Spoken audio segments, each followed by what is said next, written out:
Hi, Dave.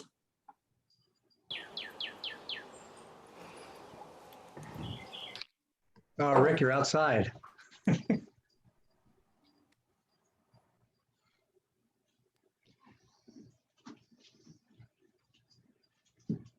We've got another couple minutes. We have a very big crowd today, so we're excited about that. It sounds like we picked a good topic and good panelists. I'm going to ask you as you come in to put yourself on mute. We don't mind looking at you, but we don't want to hear things right now. Rick? Going on mute. Although the bird sounds really nice.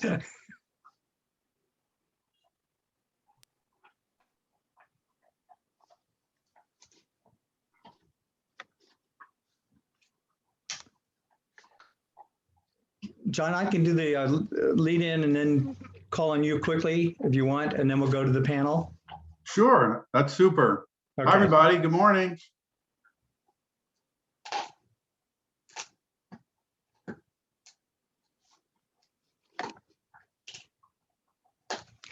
We have 130 people who registered for this program, so we're very excited about that. That's really nice.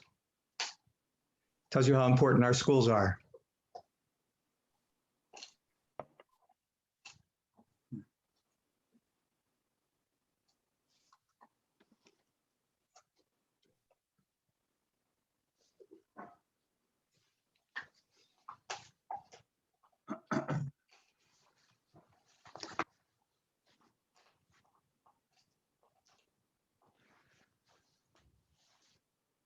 Okay, we will have people still coming in, but why don't we get started with some very brief opening comments, and then we'll introduce our panel.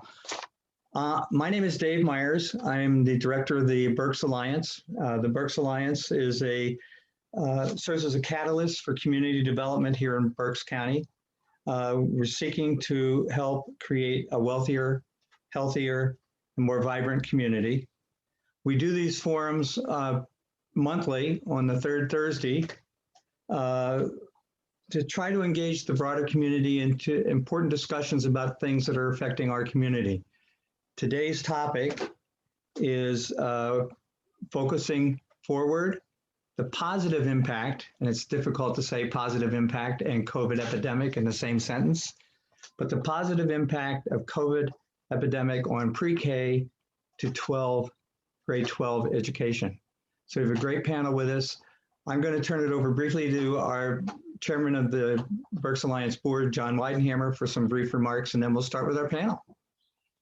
So thanks so much, Dave, for teeing this up, and also thanks to our panelists for agreeing to present today on this really super important topic. I hope everybody knows that Dave Myers is a school board director at the Reading School District, so he's been involved in this transformation that's going on in education really throughout COVID. And I know it's been a challenging time for K-12 education. So we bring you this discussion because I think we've got really an expert panel that can provide deep insights from their varied backgrounds and varied experiences through this time. So I don't want to take a lot of time other than to say thanks to the investors in the Berks Alliance for helping us create these community conversations and to put them forward. We can't do the work without their financial support. And again, I'll say thanks to our presenters. So I'll turn it back to you, Dave, to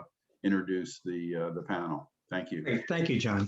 Let me cover some quick ground rules before we start. We're going to ask you to stay muted, but please show your face because it's important for us to know that there are live people out there. We're going to ask you to use the chat function, which you can find on the bottom of the screen, to submit comments and questions. We'll compile those and try to ask them, as many of them as we can, at the end of the program. Whatever questions we can't get to or can't get answered, we will share with our panelists and have them try to give us responses, which we will then share back with the audience. We're recording the event. We will share a recording of this with the audience. It'll be available on the Berks Alliance website, which is berksalliance.org. And we will send out the PowerPoints that our panelists are going to be using. We're having a minor technical difficulty with one of them, so we'll make sure you get to see what you would have seen had it worked. So we will introduce each one of our panelists sequentially, one at a time. When they get done, I'm going to ask them if they want to respond to each other a little bit, and then we'll open it up to the questions. So I think we are good to go. So our first presenter is Andrew Pottinger, who is the superintendent of the Brandywine Heights Area School District. Andrew, you're on. Thank you very much for having me this morning. I'm going to transition here and share my screen. Can someone just give me a thumbs up that you can see that screen? Perfect. Thank you so much. So first, thank you so much for allowing me to present. I know there are a lot of opportunities of different a ton of experience, and to be selected to be able to present this morning is quite an honor. I appreciate everyone's willingness to jump in on this. As the opening comments suggested, that this is very important topic for education, for the lives of our students, but also understanding the broader impact of how that impacts families, how that impacts working parents, and how that impacts overall the economy and employers. So greatly appreciate, again, the opportunity. I have broken up my presentation to be focused on 5 specific areas to address the guiding questions we were provided. And I thought I would do this in a manner that would be focused on what some of the challenges were during COVID-19 from a rural small school perspective. And then what are those things that, based off of these different buckets, that we would be moving forward and implementing for the future, because I truly believe that we'd be foolish to not take advantage of the things that we learned out of this pandemic and move forward as a society, but particularly in this case as an education institution. So that being said, I'd like to start with technology. Technology, I think, was something that transformed all of our lives, specifically in education. This was an area that put a lot of emphasis and a lot of focus in on the various components and various aspects of intersecting technology with education. At Brandywine, I can say that we were in a good position to start. And I know not everyone can say that, but I'm really blessed to be working with some forward-thinking administrators that put us in that position, and a school board that's been very supportive. So we had a one-to-one technology initiative that had started 8+ years ago. And so from a technology standpoint, we were in a good position there. We also created an equity goal before the pandemic last year that was focused on how do we get specifically technology into those that are less fortunate and on the poverty lens. And so we were starting to investigate and put in Wi-Fi hotspots in places before the pandemic even hit. Of course, once the pandemic hit, that really ramped up the processes. Again, for us, the benefit was we had already looked at some of these Wi-Fi hotspot options, had found out which providers had better cell service in those really rural areas of our community, and we're able to make specific and strategic partnerships with those companies before the pandemic, and then we're able to expand on that through the process. But we had to provide many hotspots to students, and even in some cases our staff that they lived in rural areas that just did not have the internet capabilities to be able to live stream and carry out their lessons. You don't necessarily think of that because you think, well, the staff, they're well paid, they're professionals, they're able to do their job, but there's areas in our community in Berks County that just don't have that internet bandwidth to be able to do those things. Internet capabilities. So one of the things that challenged us was we had multiple arrays of educational models that we went through. So of course, last March, June, everything was shut down, the world was shut down, and we all lived through that. But as we came back into school from September to November, we had an education model of half-day hybrid. So half our students came in, and then the other half of the students stayed home that day. In the afternoon, the teachers worked with those remote students. So they gave in-person instruction in the morning, and then in the afternoon gave remote instruction to those that were home that day. And so that was the first kind of section of our education plan. Then we switched into, with COVID cases building up in winter, went to a full virtual learning. Then we transitioned when things started to get a little bit better in January, February, went back to a hybrid model. And at that point, we switched to a full day hybrid.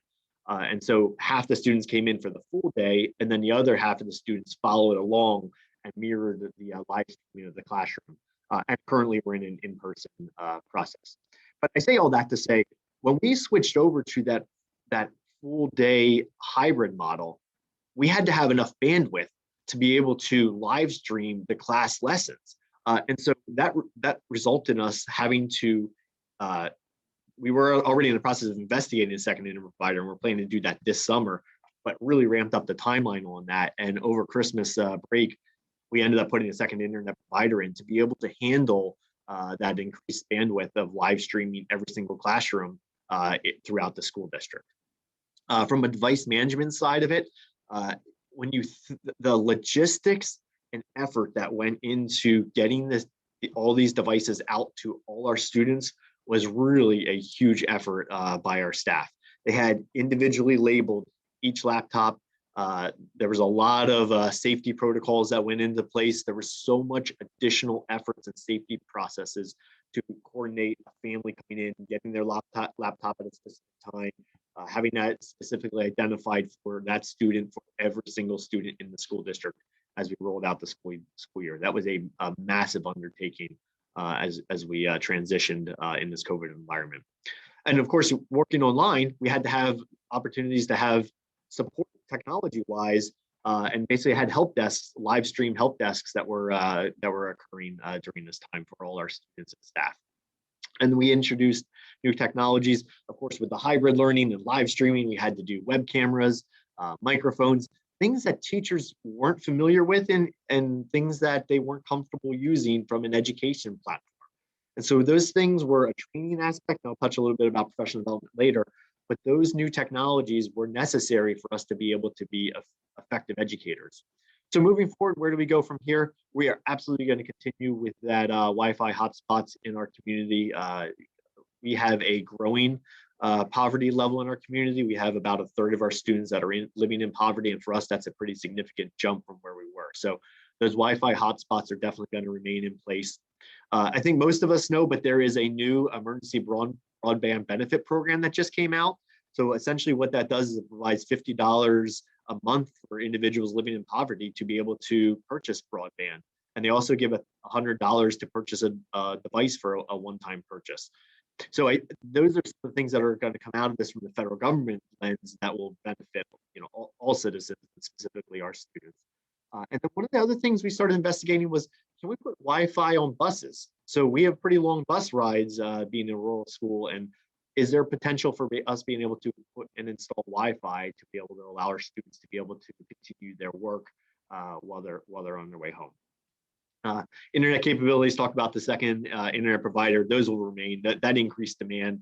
It's one of those things, once you put it in place, it's hard to take away, and we would not want to take it away because it's a step in the right direction. The device management, the benefit of going through that painstaking process of labeling every computer and that organizational structure that came out of that is one of those glaring efficiency pieces that we will continue, because it helped us so much on that organizational side on the technology department and all those that were involved, that there's a lot of benefits we can pull from that moving forward.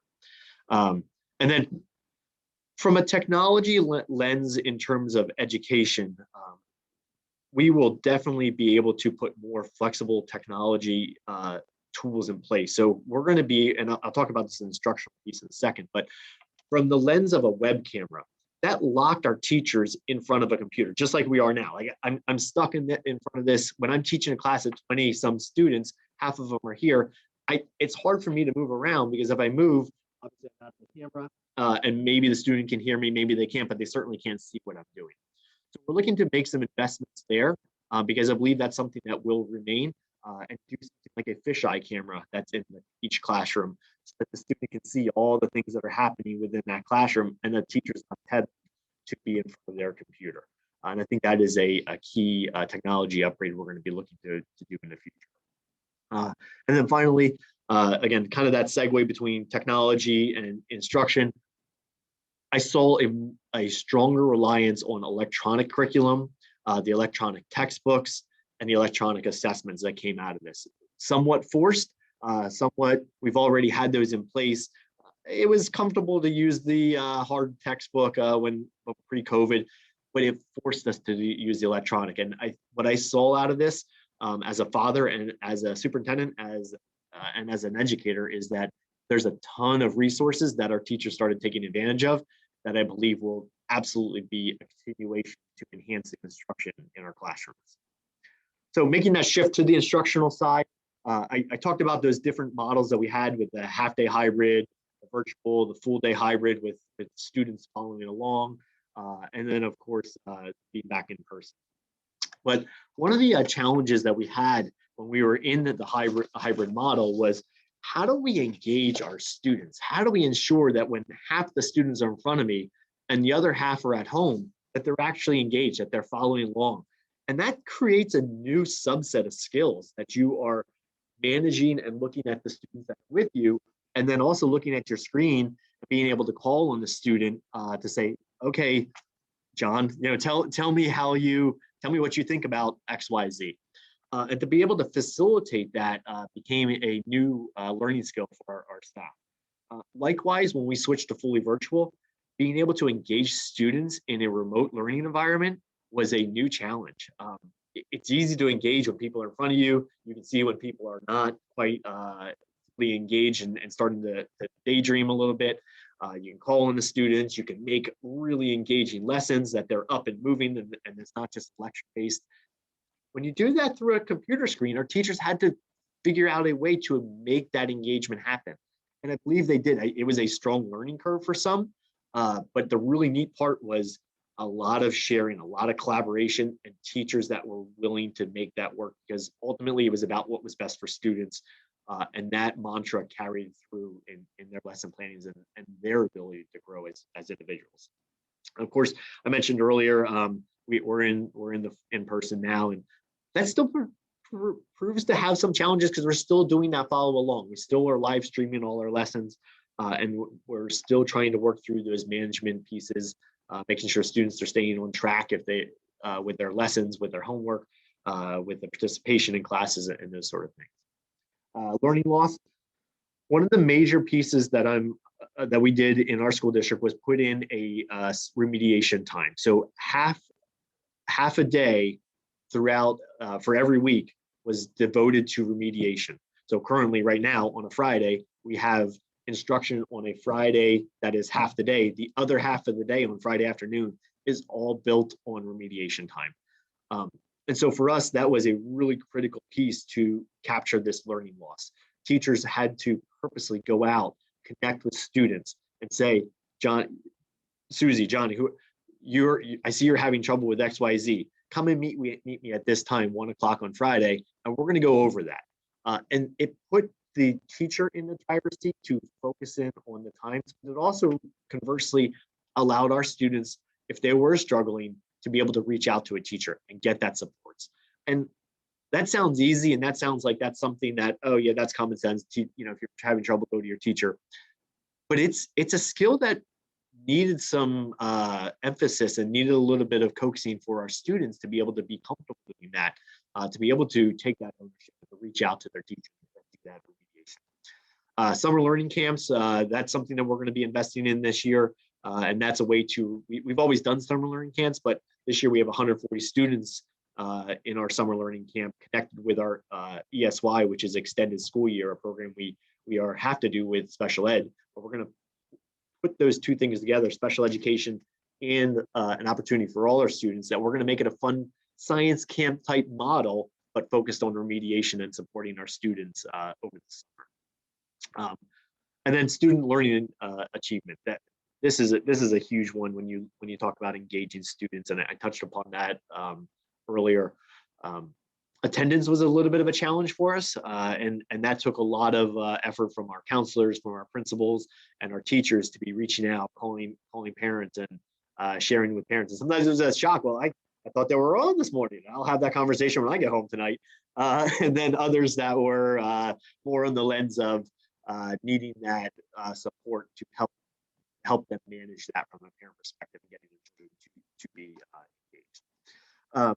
And then again, supporting struggling students was the complete focus aside from all these educational shifts.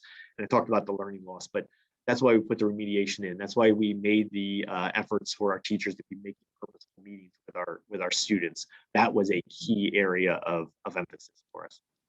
Moving forward, where do I see us going? This concept of following along virtual and live streaming classes, I mentioned that fisheye camera. I truly believe that is something that will remain with us.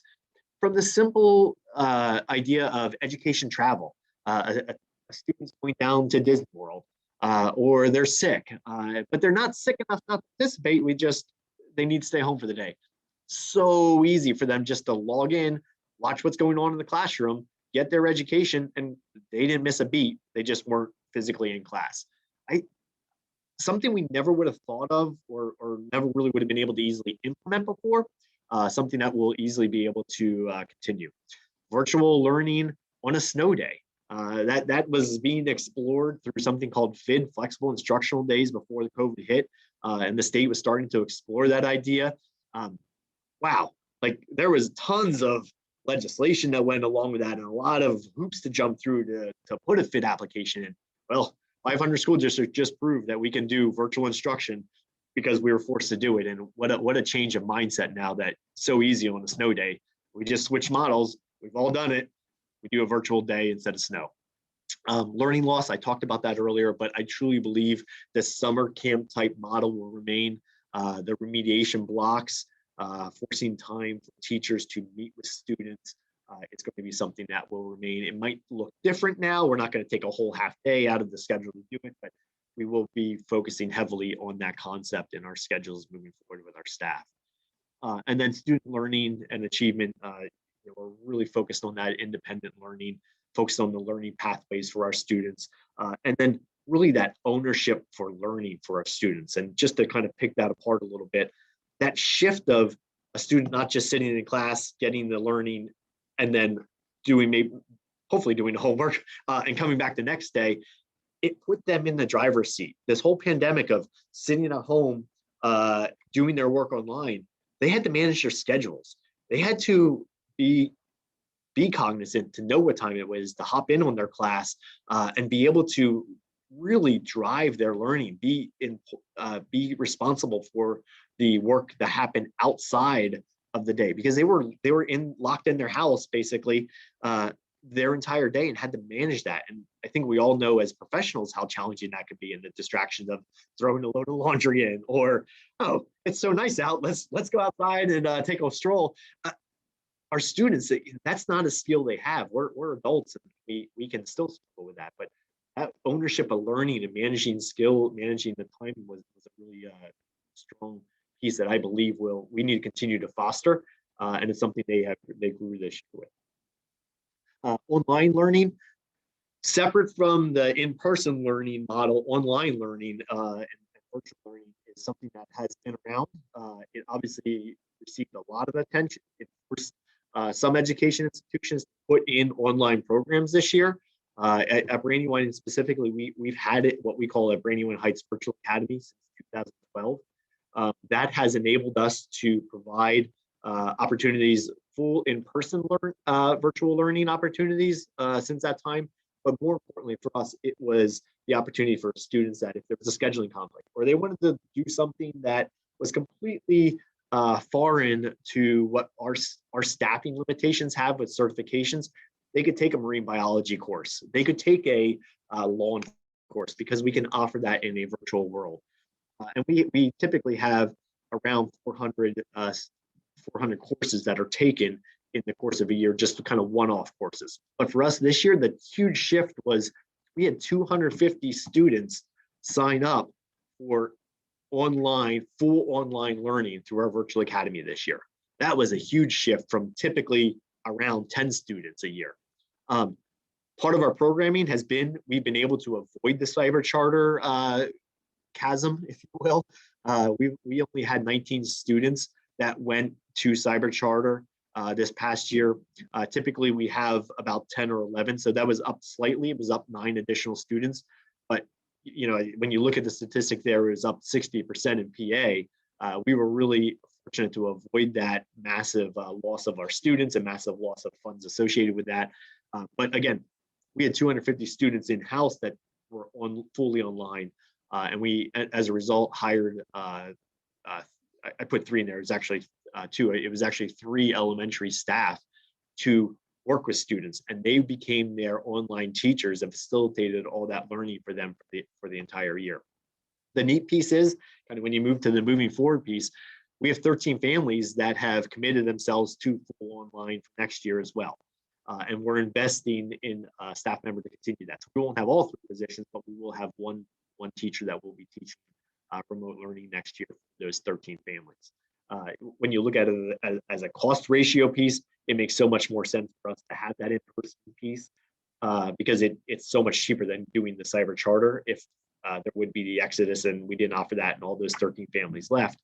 But on the flip side, we have control over it, and they're Brandywine students, and they're involved in all the movie nights, and they're involved directly with one of our teachers that have that personal connections and touch, and so those are the neat things that we are able to control with having the program be internally.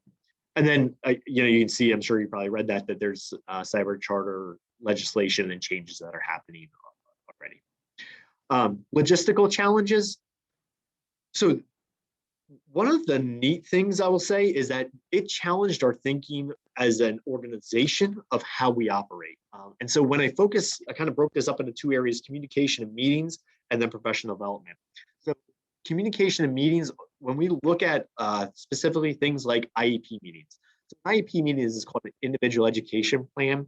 And that is a meeting that any special education student has an IEP. And then on an annual basis, the teacher meets with the parents and they go over what the plan is for the upcoming year. They review the data from the previous year and collectively make a goal and make a plan for that student. That has went very well in our school district. We get pretty good attendance at those IEP meetings. But the neat thing that happened this year is we switched our model and we did our meetings virtually. Remarkably, we had no parents that missed the meeting. There was no-shows of IEP meetings. That was again, not that we had a lot of misses of parents that weren't attending IEPs, but that was a pretty significant win for us in terms of shifting our model, doing virtual meetings, and now, wow, we had 100% participation. Similarly, when you think about parent-teacher conferences, we had a sharp increase, and I don't have the specific number, but we had a sharp increase of parent participation in those parent-teacher conferences because we offered them virtual, and because we offered them so that if a parent was working, they could sneak into a conference room, do the parent-teacher conference. They didn't have to take a half day, didn't have to drive over to school, sit and wait for it to be their turn to meet with the teacher. This is what we've been doing for 20 plus years of parent-teacher conferences. Same impact, same effect, same conversations that happen with the teacher, but we're doing it virtual. And so that was a pretty significant change. And then likewise, we also introduced high school student-led conferences this year. That was a change. We hadn't been doing that. We had talked about doing that as a goal this year. And we even contemplated not doing it as a result of COVID, but we said, no, let's push forward.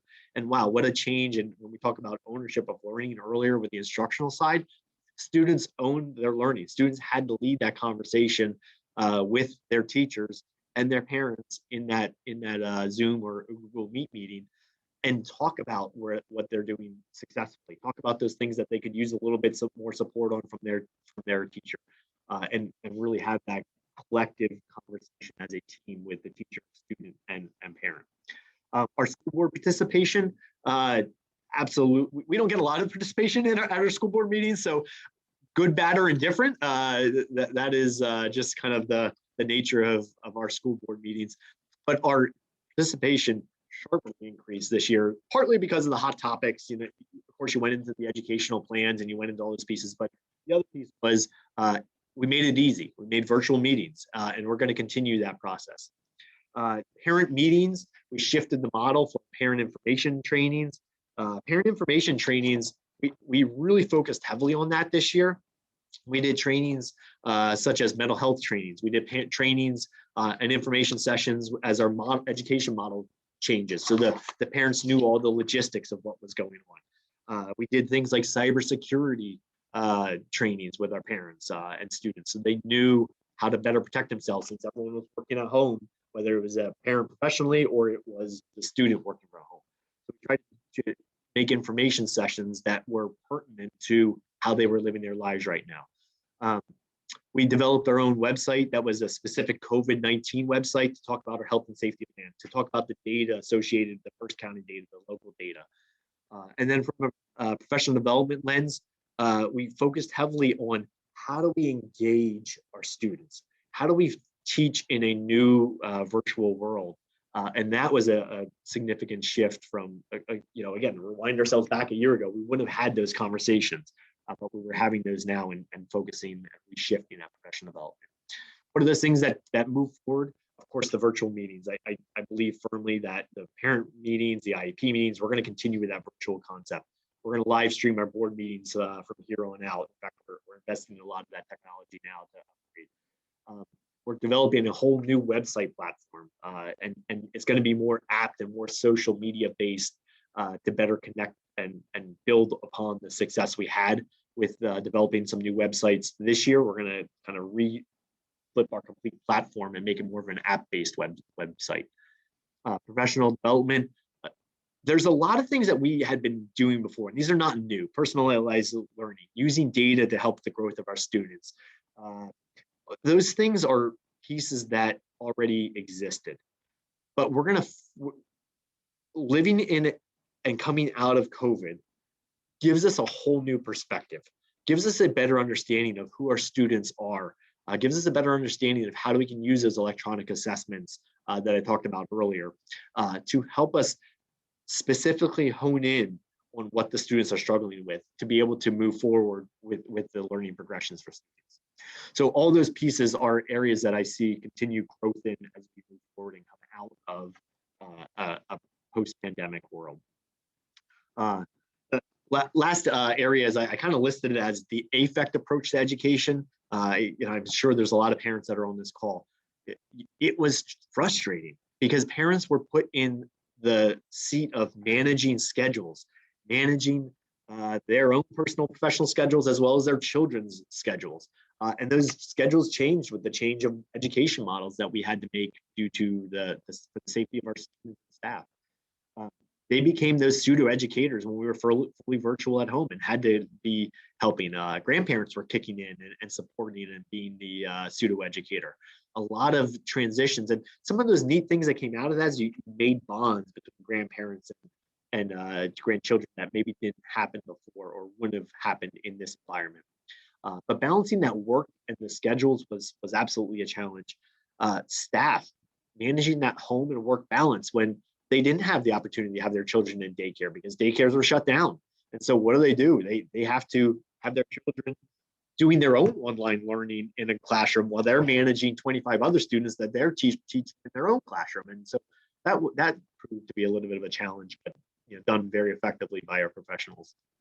And then one of the really neat pieces, and I tied this in as the resiliency side on the other side of this moving forward, our students were so resilient. And I think if there's anything we take out of that, out of all the kind of these little things that we're going to change and tweaks and some exciting things moving forward, the resiliency that came out of our students was amazing. They're managing their own tech issues. They're problem solving. They're calling tech support themselves. They're managing their own schedules, like I talked about earlier. They're taking the ownership of their learning and contacting the teacher when they're struggling. Things that it put them in the driver's seat that they didn't necessarily have before. And I think that is something that we have to absolutely move forward and support and celebrate and find ways that they don't just, okay, we come back to school now, we're in a normal setting, let's just go back to how we were. Let's celebrate that. Our students prove they can do it. They're not harmed by this whole COVID outcome. Yeah, that's a change in life. And yeah, there might be some learning loss that occurred, but there's so many positives that come out of it that we can celebrate and move forward in terms of the resiliency side of it. I also think there's that appreciation for education that comes out of it from the parent side. They had to be the teachers.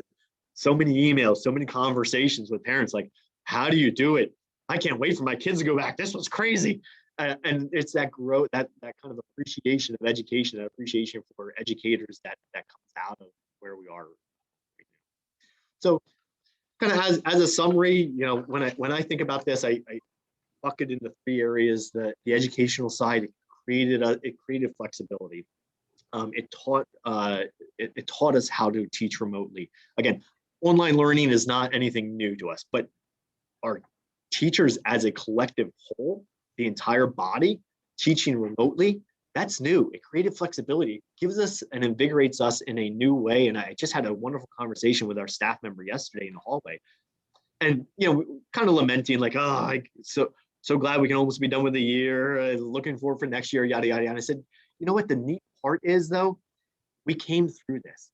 And when we look back, we now have this piece that we all came through this, crisis, had a new experience and a whole new appreciation for the things that we do have when we had the students in front of us.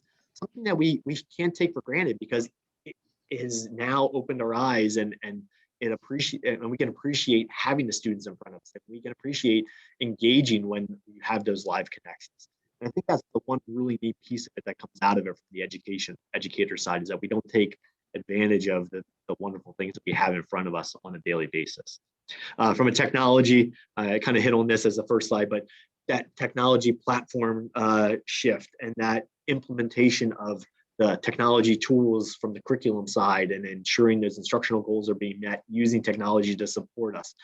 Those are all pieces that will absolutely be moving forward to help us on the data side so we can use those electronic assessments, hone in specifically on what our students are struggling, and then reteach and remediate. We had those before, but that super reliance on it now will change our model moving forward. And that honestly is our goal for our school district next year. And then resiliency. I spoke of this earlier, but I believe this is one of the massive benefits that come out of the COVID experience, is that we develop time management skills, where we develop flexibility and adaptation to changes. And those relationships that our teachers have with our students, that they see their home, they get to see what happens in the background. They get to see grandma clicking in and yelling and talking to the student as they're trying to unmute or mute or turn the camera on. Like those are those personal connections that you have now that you didn't have before. And I think those are things that we can't lose. There's a saying that my dad always told me: what doesn't kill you makes you stronger. And this didn't kill us, and it will absolutely make us stronger and appreciate those things that we do have. So again, I appreciate your time and allowing me to share some of our experiences here in the school district and from a rural small school perspective, those changes that we went through, but those things that we will absolutely be doing in the future. Great. Andrew, thank you. Your enthusiasm for this crisis is pretty amazing, and the transformation you went through is just incredible. Next, we're going to hear from Dr. Richard Fadley, who is the superintendent of the Wilson School District.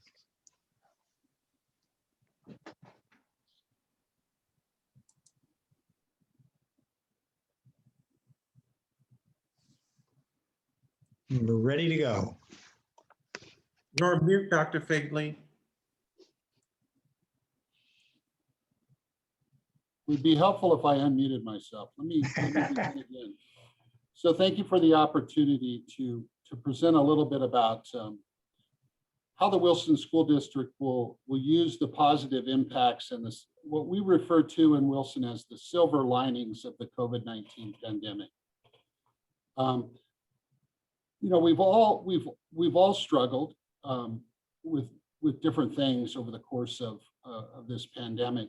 But what I would say, that one of the things that I would focus on from a county perspective is the fact that this pandemic has brought us together closer as a county into what I am referring to as unity of purpose. So unlike anything in my career, we spent time as superintendent's group, the 18 of us, talking about all of our challenges. We spent time with the commissioners, Berks County commissioners, talking about some of the challenges related to what they're dealing with and how we could help spread the message. We spent time talking with the CTCs, the career and technical schools, about how we could serve our students moving through. So I'm very pleased about the collaboration, that positive impact of collaboration on our county, because we really have served as a model, I believe, in the Commonwealth in what we do together. And I would be remiss if I didn't also say our Berks County Intermediate Unit was really the glue that held us all together and kept us moving in a positive direction. So let's talk about Wilson and the silver lining. So I've separated also into 5 challenges, but I would say these challenges are also positives in my mind, because what began as a challenge really has transitioned into silver linings. So the first area that I will speak briefly to, and I'm a man of few words, so there will be plenty of time for questions. The first thing I'll speak to is meeting the needs of the whole child, because what we've learned throughout this pandemic is that's an area that we all need to focus on. I'm going to speak about equity. What started as challenges with equity turned into positives moving forward in how we do things from a district perspective. Obviously, technology, virtual and online learning in our instructional modes. So as we transition to the next slide, we start with, did it come up? Okay, we start with meeting the needs of the whole child. And just real briefly, the tenets that we have focused on and we will continue to focus on moving forward are the things highlighted in green. We need to make sure our students are healthy, our students are safe, they're engaged and supported and challenged, focusing on those social, emotional learning aspects of education. So one of the things that we really coined here is taking care of Maslow's needs, those basic needs of safety and security, and making sure that students have a full tummy when they're coming to school or participating from home virtually in their school environment. Making sure that they're engaged, whether it's virtually or in person. And meeting those needs, you know, from the pandemic standpoint, we saw a need to increase our focus on many of the aspects that make up a community, a family. So we were out and about, and we were making sure that we fed every child that wanted to be fed at multiple locations in our community throughout the course of this pandemic.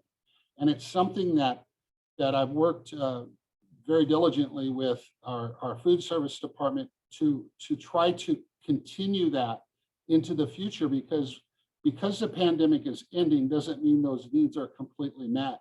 And we know we have those needs. So we're trying to figure out creative ways to do that throughout the course of the next decade, if you want to say, after the support and resources from the federal government kind of taper off. So meeting the needs of the whole child in terms of you know, the mental health aspects of what the environment has created. So if you transition to the next slide, we'll go into a little bit about our instructional modes and how we built our model and how we will continue into the future with this concept and this philosophy. So our instructional modes in Wilson were in person. We began this school year, kindergarten through 5th grade, 5 days a week with 6 feet of social distance. From the very beginning of the pandemic, obviously we were all closed from March until the end of that 1 year. But as we transitioned into the next year, we were we wanted to prioritize in Wilson kindergarten through 5th grade being in person 5 days a week. From a community perspective and a childcare perspective, not that we consider school childcare, but we do know that people that go to work don't want to leave their kindergarten and 1st graders home alone. So we really invested heavily in our class size reduction, and we hired 11 additional teachers to make sure that none of our classes were above 20 and that we could safely distance every child in those environments. At the 6th through 12th grade level, we had an AB hybrid rotation with fully synchronous learning going on all but 1 day a week for the students. And that 1 day a week was the middle of the week on Wednesday was asynchronous. So all of our students were, even though they weren't in person, their technology was in place in the classrooms to make it like they were in person, and they heard everything that was going on those days that they were home. We had to split the student population in half to maintain the safety aspects. We also offered choice for our families for fully online classes taught by Wilson teachers. And that was a very popular choice because everybody came at this with a different perspective on this pandemic. And these are things that we learned from that our families and our taxpayers in our community really like that educational choice. So we're looking to continue some of these aspects moving into the future. And then finally, we had a virtual component that was asynchronous using a program called Edgenuity, because there were some parents that wanted the flexibility of being able to work with their child outside of the school day when they got home, that they could go on this asynchronous platform and sit down beside them, whether it was the evening or the weekend. Transitioning into the next slide, technology obviously was a major challenge for everybody, but the silver lining with the technology is there has been nothing in my 32-year career in education that has transformed public schools quicker and faster than this pandemic. So I call it a silver lining because of that. I do know that there were many negatives to the pandemic, but I think our cup is overflowing right now because of the things that we've learned with technology. If somebody like me, who was a technology immigrant, can learn how to operate on multiple platforms, Zoom, Microsoft Teams, and Google, then anyone can do it. So I would say that part of those silver linings is our teachers got crash courses in professional learning, and they're so hungry for it now. In fact, I was in a classroom just this morning where a teacher was so excited to show me how she was working with 2 distinctly different classrooms, one virtual, one in person. Everybody could see everybody. The technology was amazing that we were able to secure by the resources we were allocated. And she was coming up with ways to improve that. And that's kind of the mindset, that growth mindset that our staff is taking into the future regarding serving our students. Federal funds, our government has been wonderful in providing some resources, albeit we would love more. We're very happy with what we're able to achieve with their support. And then probably one of the life skills is our kids became self-advocates. You know, part of that whole child philosophy is teaching people to advocate for themselves and become better at fixing their own problems. So our learners from home were communicating directly with the help support lines. And one of the things that we'll take into the future there is we're going to continue that. Instead of making kids bring their devices to a certain location, we need to be, and what we found successful is sending our folks out to collect those devices, fix them on, if possible, on site, hand them back to the kids and get them going again. So moving forward for the Wilson School District, in terms of equity, what we learned was we had a system in place that was not equitable for all kids. So we have established an equity task force. It's a board level committee. Where our goal is to be able to have all kids have the same opportunities in our school district, whatever the case may be. So students access to learning, purchasing wireless hotspots. We will do that moving into the future. If kids don't have the connectivity that they need, if they can't get that, we'll provide it for them. I think it's so important that we make sure that that opportunity is the same. From the curriculum standpoint, we're looking at ways to enhance our curriculum that make it more engaging for kids.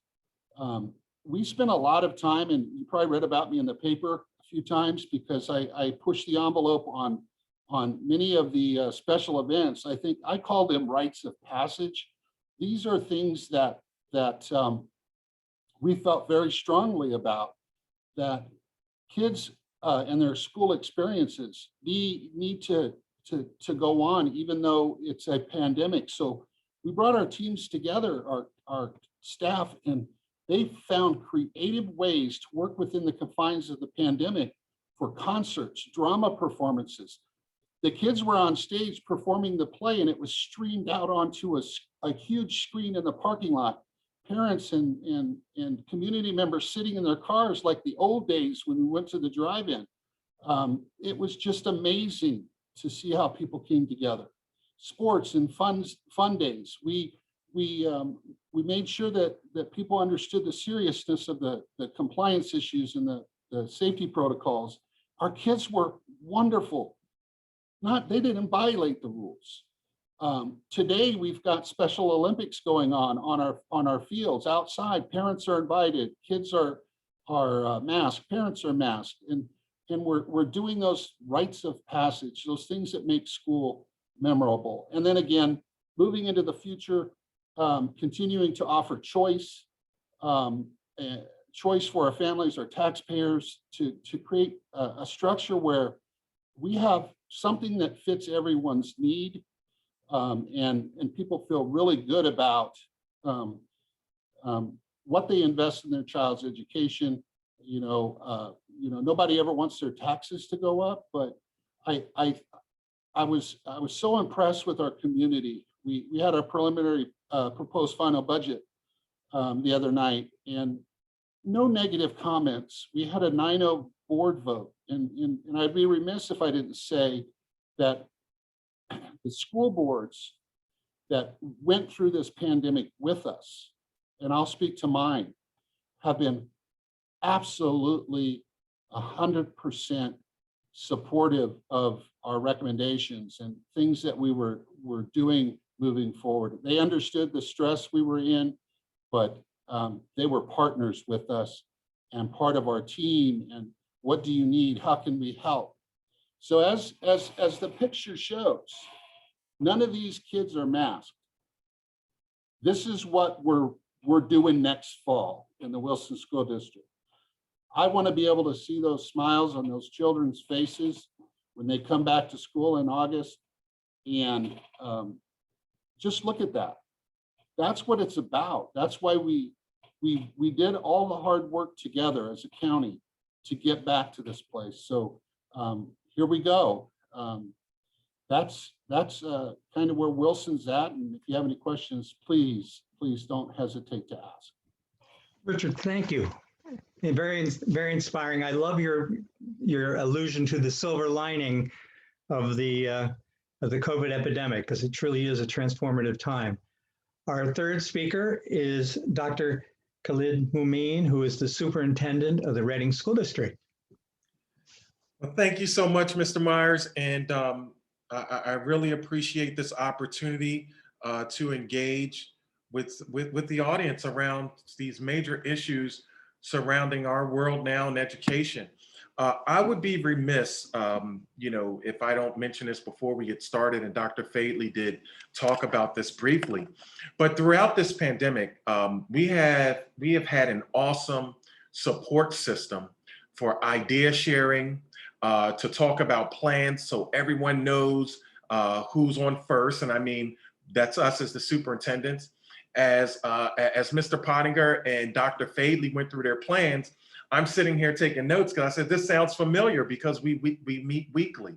And I have to give a shout out of great appreciation to Dr. Hackman for being the leader in organizing us as superintendents to keep us steadily informed of what the mandates, the shifts in the mandates, to keep us steadily communicative in regards to what's happening next door, what's happening throughout the county, what's happening throughout the city in regards to some of the instructional changes and some of the board decisions that have been made. And she has kept us as a cohesive unit, which is, I think it's something that has not been,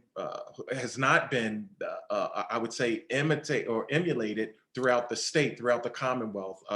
It's amazing how I speak with colleagues and they say, wow, you're very prepared. You're understanding the mandates. You're understanding the changes. And I say, hey, it's all Dr. Hackman and her team at the IU. So I thank you, Dr. Hackman, for your continuous work in those areas. My presentation today, there's been a lot of discussion about plans, a lot of discussion around teaching and instruction. I'm going to focus in a little bit on those areas because they've been well documented, and I'm not going to say anything different that has been said thus far. I'm going to shift it to leadership towards the end of my comments. So to give a snapshot in regards to the city of Reading or the school district, Reading School District, we are 18,000 students strong. And we are a district that is 96% students of color and 99% students living in poverty. Therefore, as of March 12th last year, when schools were shut down, we had the monumental task of becoming a one-to-one school system in 3 months, which was actually a goal on our 5-year strategic plan. With the help of federal funding, with the help of state funding, we were able to become a one-to-one school district within 3 months. Now, the leadership aspects of that is that beforehand, our teachers were already being trained in the uses of technology. We didn't have the devices necessary. Beforehand, we had mechanisms where we were exercising our equity, working under our equity platform and looking under our equity platform in policies and working with student voice and equitable resources. So for us to make the shift, we were able to become a one-to-one school district in 3 months, but then we had a problem, and it was connectivity. Connectivity similar to what Mr. Pottinger spoke of in the rural areas. We have sections of the city that they're poor connections in regards to the internet. And again, poverty creates a great barrier. So we galvanize, and this is where leadership comes into play. And I'm talking about leadership at the top, where the school board was very motivated to be able to bring connectivity to all kids. So we worked out an agreement with our local internet provider where we were able to have hotspots for our children in areas where connectivity was an issue. This issue also, and I know we opened up with Mr. Weidenheimer, whereas he was part of one of the partners that said, hey, we have broadband access. We'll have our hotspots readily available for children and adults, that make their way into downtown Reading. They'll have access to technology. I see another one of our partners on our screen, my good friend Tammy White. Again, everyone was all hands on deck saying, we are here to help children. What the pandemic has done, it has created a synergy around us galvanizing around the importance of education. Teachers are the real deal. Leadership matters. And we have to have schools open to move the economy.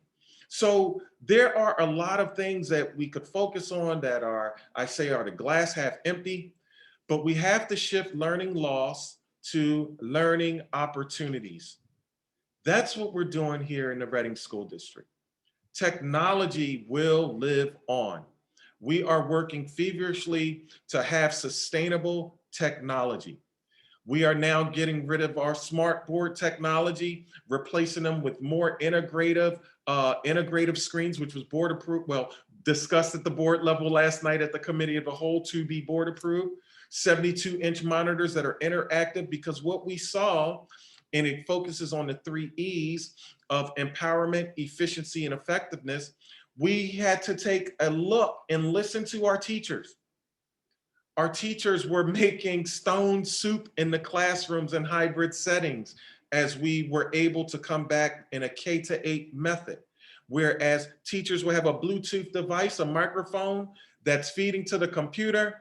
Meanwhile, there are 12 students in front of them, 12 on the screen, and it's interactive. We saw that, we listened. That's part of our sustainability efforts and our technology plans. In regards to the summer, again, I'm moving away from learning loss. I'm looking at learning opportunities, and the team around me has embraced that. First and foremost, within this entire reimagining schools conversation, the elementary students and the lower end secondary students, they've been accounted for.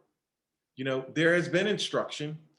They're back in schools, but our high schoolers have not been back to this date. So our first focus has been credit recovery, catching up with the high school students, finding out where they are and how we can continuously keep them motivated on their journeys. We had a monumental win over the past couple of weeks with the partnership with the Reading Muhlenberg Career Technology Center.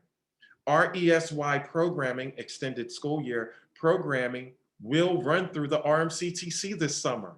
That's groundbreaking, where kids are now, our most at-risk learners, our special education students, are now with students with IEPs, as Mr. Pottinger spoke of earlier. They will have the opportunity to work through the CTC, where they're getting those hands-on skills from the constructivist model of teaching, learning by doing, project-based learning, but also the experience in the workforce. We're also focusing on the kindergarten boot camps, getting those learners prepared to engage in schools next year. And boy, oh boy, they're so cute, because I love their decorum. We have t-shirts for them, that class of 2035, and we're getting them ready to re-engage in schools. Looking at our summer programming, we are focusing heavily on social and emotional learning, as well as project-based demonstration of learning. We have to really hone in, and sometimes these words didn't fit together in the history of education. Learning has to be fun. Students as our customers, we got to get them back into our schools, motivated and wanting to be there. So fast forward, and I have like 4 slides that I'll have Dr. Hackman share in a minute, but we're talking about what needs to live on throughout this pandemic, and what needs to live on is hybrid instruction. We have the fortunate opportunity to have a cyber school, but the cyber school locks us into independent study, independent learning with the support of a certified teacher. Hybrid instruction is much different. It provides the opportunities for the comprehensive pedagogy and instruction to be delivered in real time with a certified teacher. We know that there's some nuances that we have to, navigate in regards to the school code, because those hours that the kids are online need to be accounted for, especially in a district like Reading, where we're heavily funded by the state at 84%, and our federal funding depends on our ADMs, or average daily membership. We're looking at an investment in our social workers, because they create that strong nexus from schools to homes. So that's an investment that we're looking in. We're taking a look at our ESSERS funding, which is federal COVID relief funding, and we're focusing in on our operations and facilities. And that's something that has to be sustainable, even though the ESSERS dollars are to be used in 3 years. But here's the focus, and I'll talk about empowerment, efficiency, and effectiveness. The next step for us, we have to be looking at innovation.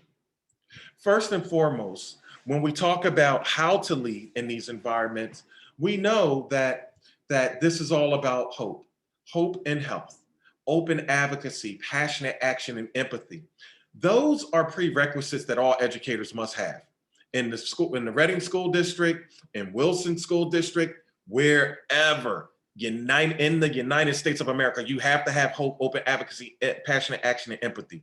Those are non-negotiables. But let's flip ahead. Let's go to 14. Let's flip ahead because I want to be very conscientious of your time here. Is that for us to get to a point of moving past, and we're right there, moving past where we started, we began this journey years ago in equity. We have a board policy, equity and welcoming schools, because we've continuously moved as school systems from equality to equity. The next step is liberation. The next step is liberation. And when you get to liberation, where those kids, because I know you've probably seen this slide 1,000 times, but not quite sure if you've seen it without the fence, where you remove the barriers and the kids are active participants on the field. This is important because even the ESSER's funding that we're using to reimagine and redesign schools, it has a community partnership requirement. We have to survey our community. We have to survey our partners.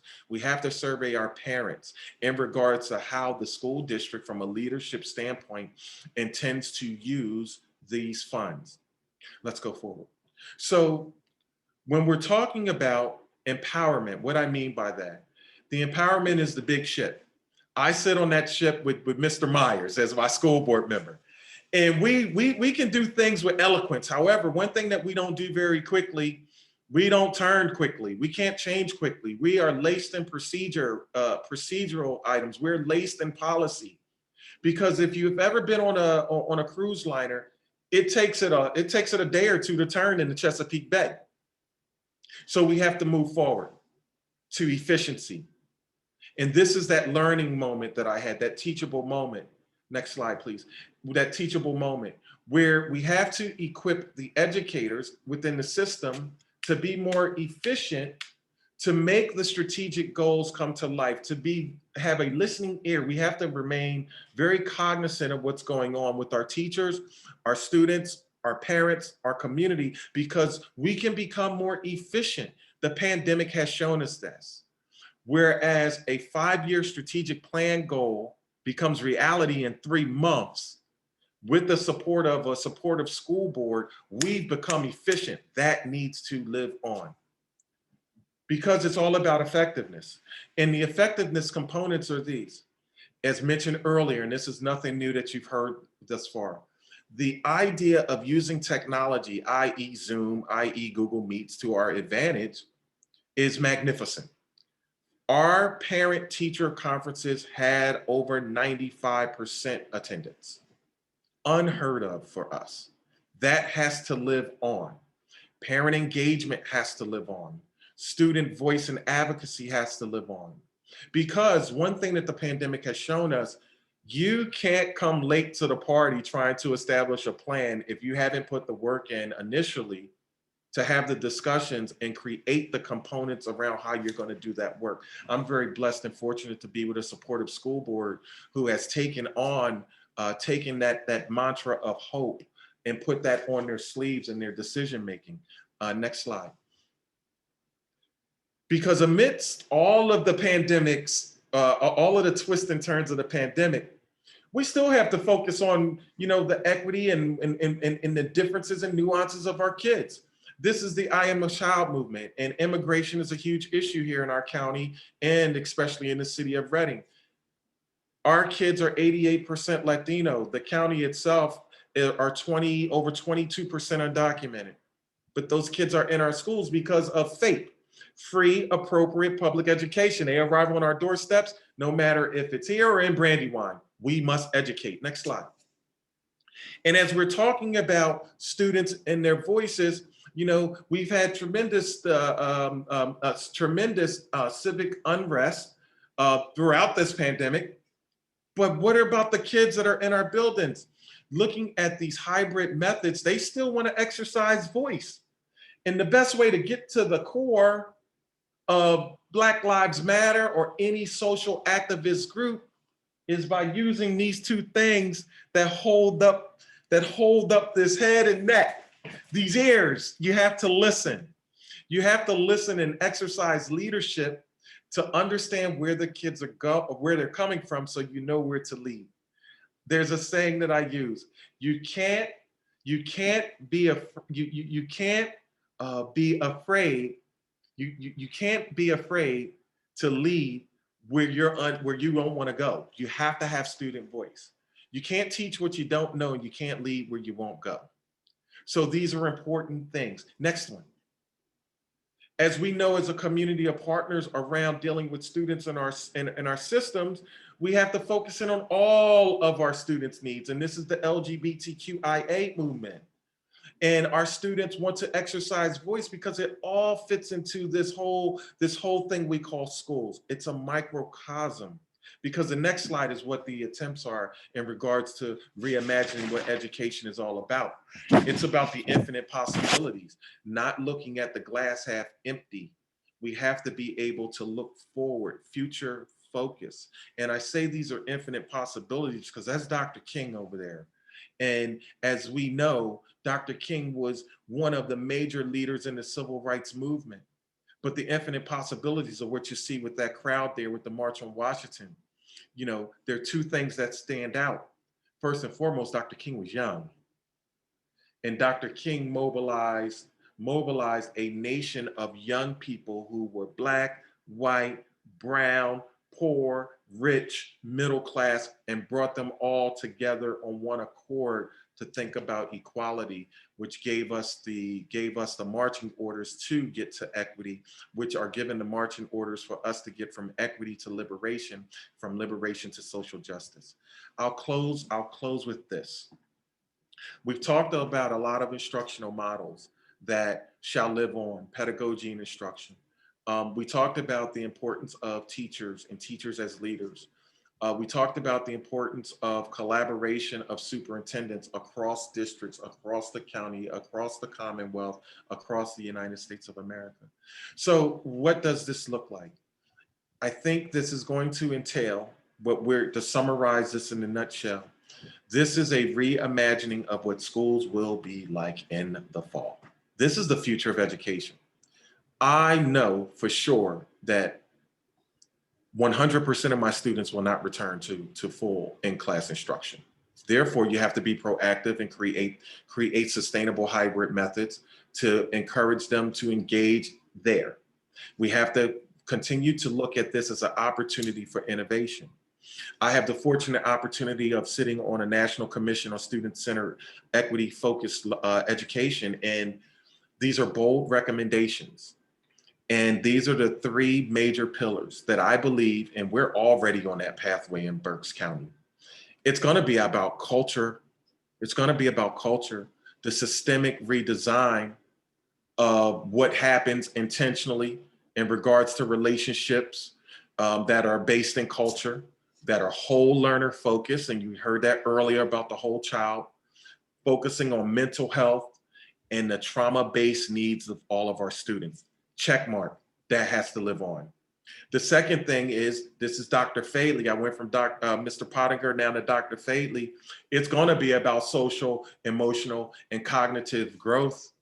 It has to be. Check, it's going to live on, because we're at a point where we're going to have to reorient what learning really is in our classrooms. Our kids have been out of school for the most part here in Reading School District for a year, close to 15 months. And the third thing that must live on, resources. You can have the fanciest car in the world, but it's not going anywhere if you ain't got no gas. We have to continually commit from the board to the superintendent, working in unison with that advocacy mindset to make sure that we have pathways to continue to bring resources to our kids. These are learning accelerators, the alignment of curriculum, and continually hiring the best educators we possibly can, and trying to take on one of the most monumental barriers in education. How do we diversify our educator pipeline to map on to the cultures and ethnicities of the students that we serve? With that in a nutshell, I'm happy to be here because I see the future of education as being bright. And I'm just so happy and encouraged that I can be an active participant in leading in these new times, but then taking the opportunities to live through the kids' eyes vicariously and dream with them. So I thank you for being here today, demonstrating your importance about what we're doing here in the county as educators. And we'll be reaching back because we need your support. Thank you, Dr. Mimi. Three very different school districts, different demographics, different locations, different resources, but all seeing this as an opportunity to transform education. Pretty incredible. Our final presenter, last but not least, is Dr. Jill Hackman, the Executive Director of the Berks County IU. Dr. Hackman. Great. Good afternoon, and thank you, Mr. Myers and Mr. Weidenhammer, for sponsoring the education focus for the Berks Alliance Community Forum. It is just truly an honor and privilege to be here, and great to see 67 close friends and colleagues that we partnered with pre-pandemic, during the pandemic, and will continue to partner with you over the post-pandemic as we transition forward. I do want to give a special thanks to Mr. Pottiger, Dr. Fadley, and Dr. Momine for showcasing the work that they're doing within their school districts, but also the great work that's happening in education across Berks County. As the IU Executive Director, I feel truly honored and blessed to work with 18 amazing school districts, 2 great CTCs, and all of our higher education partners here across Berks County, and have an amazing team here at the IU. I think they would all say the same thing, is that Berks County is a special place to live, work, and learn, and education is a driving force for the economy and how we move forward here. So again, just want to say thank you for this opportunity. So we've heard a lot about the different challenges that we've navigated over the past 14 months, but our whole focus and vision right now is about what we're calling the transition forward. We have amazing educators, teachers, paraeducators, support staff members that just work every day to serve the 70,000 plus students here in Berks County. And so as we transition forward, the number one question we're hearing from so many families and students and community members are, what does that roadmap forward look like? How is it going to look? And you've heard just a showcase or some items that will be changing and continue to change as we transition forward. But wanted to share with you, the Pennsylvania Department of Education, they've put together a roadmap series focused on what we're calling accelerated learning. And it's really about that accelerating our students as we move forward. And I'll share a few slides from a PowerPoint, and I know that the PowerPoint in its full, all the slide details will be going out to all participants, but just want to take a moment to share with you, because many of you are parents, many of you are partners and community members that parents ask questions of. What does that look like? How do we close those gaps or those areas? While the term learning loss is out there, we keep focusing in on the idea of accelerating learning. So let me quickly share my slides here with you, if I can, for a moment. I think everybody should be able to see the PowerPoint now on there. I have to move you out of the way to get this here. So the first item is, again, it's all about accelerated learning, and our teachers, educators are doing amazing things out there, but we want to make sure that they have the resources and the supports in order to navigate forward. So this roadmap for educational leaders has been devised by the Pennsylvania Department of Education, and you will see on there in regards to what that looks like in regards to, oh, did I pause my screen? There we go. Sorry about that. As you'll see on there, there are 4 areas that we're focusing in on in regards to accelerated learning. And this whole roadmap series is about preparing for the 21-22 school year, honoring all the lessons that we've learned. And you've heard that from our 3 amazing superintendents this morning and this afternoon. And we've learned a lot of lessons. But how do we transition forward and focusing on closing that achievement gap? And it's really not about providing, more content or teaching faster, but it's using those instructional strategies to really help all students achieve grade appropriate content. And this whole accelerated learning roadmap series is a toolkit for educators that we're all working to modify based on local context, local culture. And this will be devised as we go into our summer planning and our fall for the 21-22 school year. But this is the key piece we wanted to showcase. And you heard again from our 3 other panelists that there are several key components to moving forward. We want to focus on high quality academics, foster supportive learning environments, establish healthy system conditions, and design a system of scaffolded supports, taking students where they're at and then accelerating them forward so that we're making sure that we're closing any gaps or any pieces that they may be missing within their educational programming. I think it's important to remind folks, though, we've always done this. It doesn't matter if we were pre-pandemic or in the pandemic. We always focus in on where students are at that moment in time and accelerate them forward so that they're growing, that they're achieving both academically, socially, emotionally, and making sure that they are moving forward within the education system.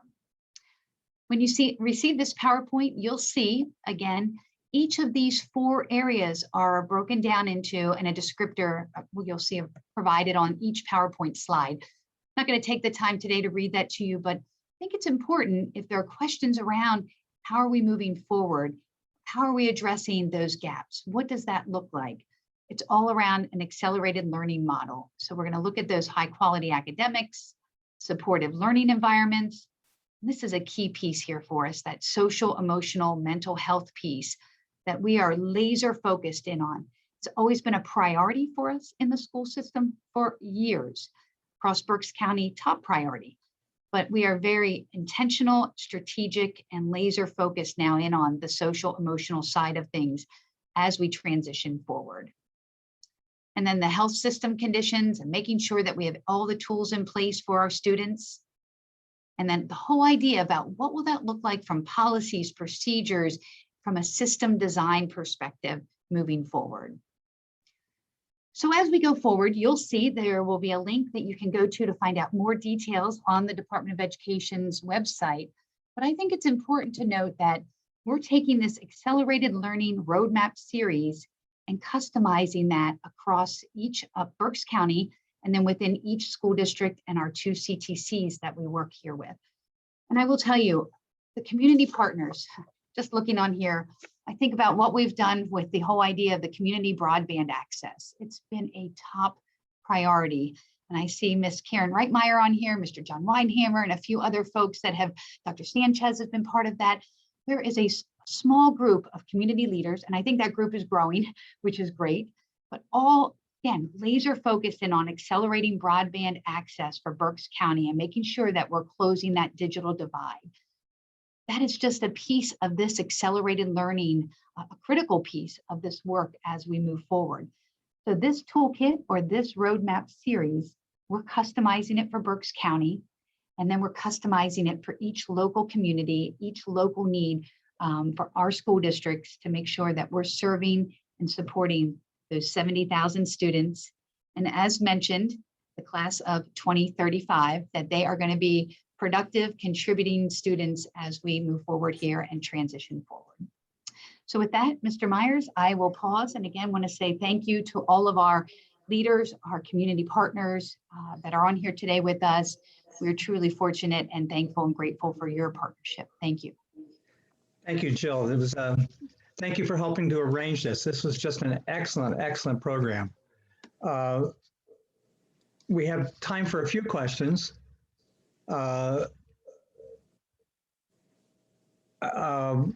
let me try to go through them fairly quickly so we can try to do this and get some answers here. Somebody just gave me a question that I have to add to the list. But a reminder to everybody, we will compile all the questions, give them to our panelists, ask for them to respond to them and get them back to us. So you mentioned at the very end about the access to broadband and what's happening with that. Could we get some sense of, as we went into this epidemic, where each one of the 3 school districts were in terms of your rough ideas of the percentage of your students who had access to broadband?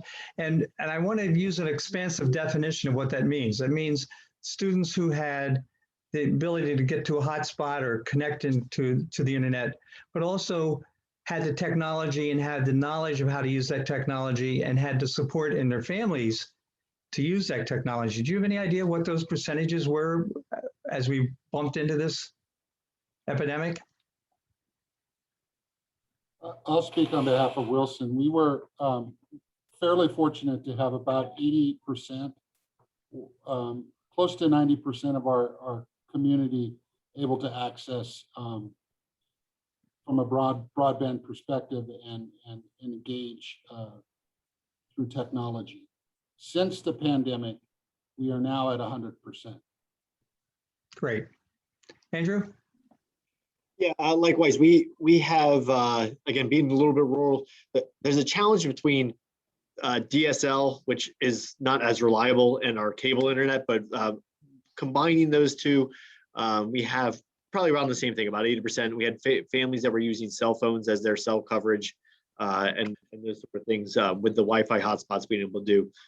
Similarly, we can say like at 100% now that we're able to cover the students' needs because we had to be able to do that. Otherwise, education wouldn't have been able to continue right now. Dave, if I could just add, with our technology one-to-one devices that we had pre-pandemic,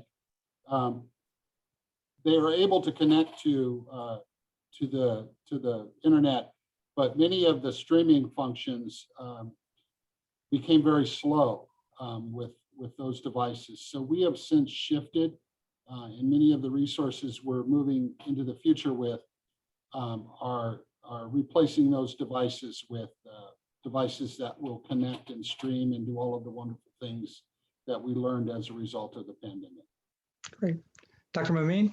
Yes, I would say that, it was a great, excellent idea or excellent point to make. Our students have cell phone access, which accesses the internet, but you can't lead instruction or follow instruction from that standpoint. So looking at it from an instructional standpoint, we were at about 30%. I proudly can say now we're at a 100% connectivity with our students, and that was with some very strong partnerships, and again with many of our business and community partners that are on this Zoom today, helping us to bring that over the finish line to fruition. Another question. I don't know, Dr. Hackman, if you want to respond to that or not. Okay. Another question surfaced in a couple different ways, and I'm going to try to create a hybrid question here. Socialization is very, very important, particularly in the younger grades in schools. It's a way of getting students to learn how to adapt and adjust and deal with people who are different. That sense of isolation that students had when they went virtual. Some of you have talked about focusing on mental health. Some of you have been expressive about things that you've done with trying to deal with those kinds of issues. What kind of challenges were they, and what have you done to try to address that socialization need, the isolation, that those mental health sorts of issues? Dr. Momin, why don't we start with you and we'll go backwards. Fantastic. I'll make this quick. One of the things that we found, and again, having, working with students in a virtual environment, we had to use, like I'm looking at this form here, it's a little different on Google's, but we have to use breakout groups to be able to individualize the interaction between the mental health professionals and the teachers with the students and their families. Unfortunately, and these are things that I know all of us have read, within this pandemic and everyone being in the house, a lot of the issues of abuse were perpetuated in these environments. we were witnessing some things on the screen, our educators were. So still having the responsibility to report these incidents, and then the responsibility to create those small intricate groups to be able to work through things. And one blessing has been, as things have opened back up, our homeschool visitors and our social workers have been very mobile out in the community and in our families' homes. Good. Andrew? Yeah, Dr. Moon did a phenomenal job of outlining what that looks like, and it is absolutely a challenge for us. It's a challenge for our students, and things that as adults we don't necessarily have a good a thumb on, from the home environments that some of our children live in to the mental health things that they're going through at such a young age. So that is continues to be a challenge. Is a challenge. It was a pre-COVID challenge, with that growing anxiety, mental health continues to be. And will need to be continued fostered. So some of the things we've done, we partnered with a community organization and offered free counseling last summer to help those students that were struggling. We partnered with some local school districts, and we have social workers that were added into the school system to support our students that weren't there before this year. And then just that facilitation of our guidance counselors switching their roles in a virtual world and purposely connecting in with students to make sure that those that we knew were struggling had that direct connect, and there was those purposeful outreaches to those students. And Richard? So we increased our services with social workers, as well as agencies like Concern, where we could work with our counseling departments to make sure that individuals that were having any type of issues because of social isolation, we could identify and get some assistance to those families. But I think the most important thing that happened in Wilson goes back to the significance of the relationship that adults that interact with students have. And those relationships can merely be, they can be all of these things, but checking in on a kid, I can't tell you how many of our teachers made it a point to personally check in with every single one of their students. And that relationship goes a long way to making sure that kids stay mentally healthy, as well as having opportunities for kids to do what Dr. Momina said, to work in breakout groups. And our kids are resilient, and they're so technology savvy that they figured these things out on their own. So they're having their own study groups, and they're in groups of 4 or 5.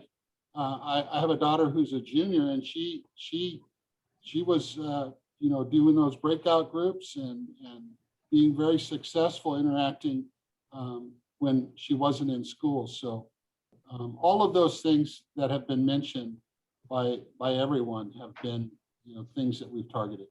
Good. I'm going to cheat and make you guys stick around for a couple more minutes here. I have one more question, and then we're collecting, as I said, we're collecting the questions that everybody submitted. If you still have questions that we haven't gotten to yet, please send them to us. We're collect the chat function. Pennsylvania's and most of the United States has had a very traditional image of what a school year is. It's 180 days, you get the summer off, you get a couple of vacation periods. Has the way you've responded to COVID, the way you have adapted to doing virtual learning and virtual education, and the need to do some catch-ups for some students, has that changed your thinking about what a school year is? I can start first, since I haven't went first yet, so there we go.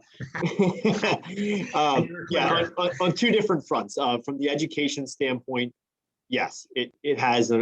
Pre-COVID, I always had a vision of trying to find a way to go to a more year-round school. There's a lot of limitations to that, but I think there's a lot of benefits. And I think if we can ever get past those limitations that hold us back, PIAA regulations, some things that are written in that we'd have to overcome, I think there's tremendous value to get there. COVID, post-COVID, I think there's also a lot of opportunities that now prove that we can do things in a much different way. that we can adjust our education, be flexible, whether it's a hybrid of the virtual learning or not. But it continues to interest me and continues to pique that conversation of how do we get there? Because I think overall that's better for students if we can get there. That being said, from a immediacy standpoint, with our support staff in particular, over the summer last year, and then we're going to conversely continue to do that this summer. I put my managers in charge of their staff, and I said to them, as long as we are not, we don't have additional overtime, and as long as the job is getting done, people can work remotely from home. We've proven we can do it.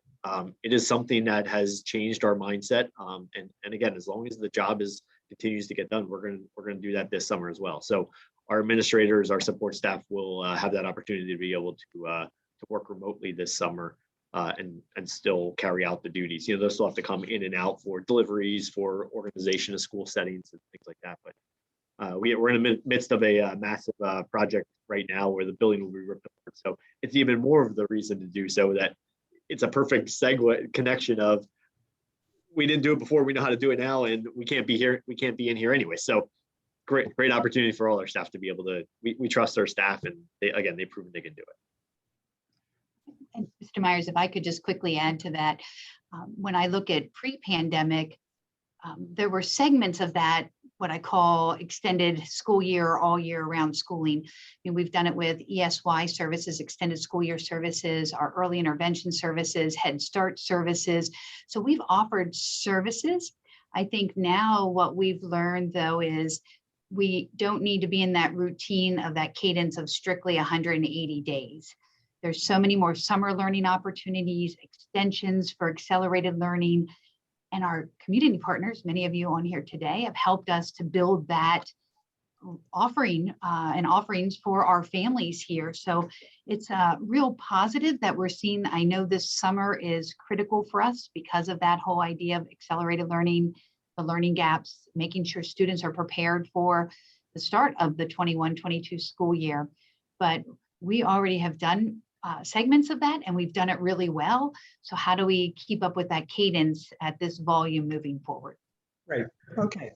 I'm going to exercise my authority here, as limited as it is, and we're going to bring an end to this. But I want to remind people that if you have questions, you can submit them. We have the ones we collected on the chat. There are several questions about funding streams, the hotspot funding stream, the federal funding that's coming to the different school districts, and what is that money? How's it going to be used? That we'll try to get answers for people. We will send everybody who registered for this program, whether you were able to watch it today or not, a copy, the link to the video. We will send all of the questions and comments to our panel and have them respond and get back to people, and we will share those PowerPoints with people. So I want to thank you all for being here. I hope many of you will return for our next program, which is on June 17th, where we're going to talk about meds as anchors, the role of hospitals and health systems and community development. And then later this fall, we're going to have a special program, not one of our traditional community forums on a Thursday, but a special program focusing on the advent of the Drexel Medical School. So thank you all. Hopefully this was as exciting and exhilarating for you as it was for me. It's just really great to hear how we have adapted and adjusted moving forward from this terrible pandemic. Thank you all.